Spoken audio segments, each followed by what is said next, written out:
Hi everyone, today we'll talk about how to fix or how to solve upgrading stuck on the application of Roblox. To know how to fix or how to solve upgrading stuck on Roblox, you should just go to settings. Then in this page you will enter to apps, default apps, app settings.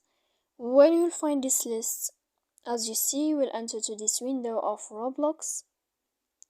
Here in this page of app info, you will enter to first stop and you will click OK. Then you will enter to storage.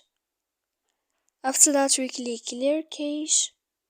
And in the end of all these steps, then you can turn off your phone.